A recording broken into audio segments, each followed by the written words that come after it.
giving children hope through music. Let's meet someone else who's helping her people. We can speak to Lina Abu Jarada, who's a self-taught Palestinian artist whose understanding of belonging and identity was inspired by her late grandfather's stories. And she joins us now from Oman.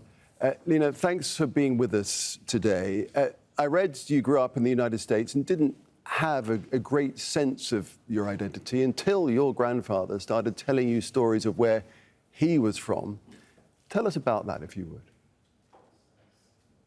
Yeah, exactly. It's crazy to think that maybe if I had stayed in the United States and I had never come back to Jordan, where my grandfather lives, and where he started to kind of tell me these stories, almost kind of like bedtime stories, but of things that actually happened, of his life in Palestine before 1948, his childhood, swimming in the sea in Jaffa, and the story of his expulsion as well. I think I would be a very different person today. His stories, his past were really what helped me to connect with my Palestinian identity and find my voice that not only talks about Palestine as a cause, but against all colonialist projects, all forms of oppression that affect the Middle East and the world today. Right, and your grandfather was from Jaffa, as you say, and you called your daughter Jaffa. The connection was that intense. Yeah. I remember once I felt that awakening, I think every Palestinian in the diaspora, and we're 7 million Palestinians in the diaspora, we have a moment where, kind of Palestine is born within us, and that awakening happens within us of like, this is my homeland, this is who I am, this was what was stolen from me. And I think when I had that moment of connection through my grandfather, and I fell in love with Jaffa through his stories, I kind of decided as an 8th grader that if I have a child, I'm going to name her Jaffa. And thanks to God, 1 month ago, I was blessed with my baby girl, and I named her Jaffa almost as like a prayer or a promise that one day she will go back to her ancestral home. One day she will live through that dream that my grandfather had to one day return and, sit on the beach in Jaffa and walk through the streets that he grew up in. We're looking at pictures of you at work and some of your art as you speak.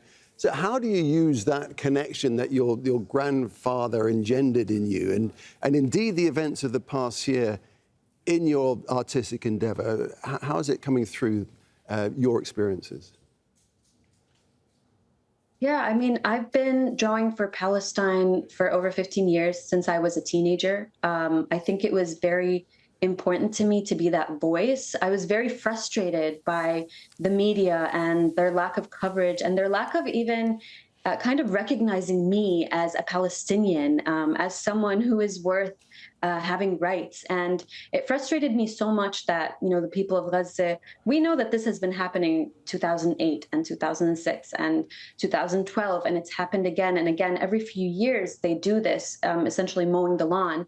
And being so close in proximity in Amman to Gaza and just seeing their suffering, I think that really ignited a fire in me. And ever since, I've been trying to find the most unique and creative ways to really tell that story.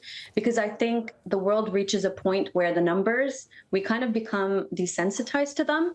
And we've seen this happening in the past year, 40,000 plus Gazans who have been massacred, and we've kind of gotten used to it, unfortunately. And so what art does is it kind of evokes a reaction, it evokes a connection where someone who's not Palestinian might see an artwork and think of their children or think of themselves in the shoes of these people in Gaza. And so that's what I really try to do in my art, try to use the most captivating, new, unique ways. I use sand, I use salt, I use poetry, animation, in order to really capture that attention and then evoke that emotion and that empathy. I know you also teach art at workshops to help Palestinians identify with the culture, so keeping that connection going. Lina, thank you for telling us your story of resilience and creativity in the face of these very hard times for Palestinians.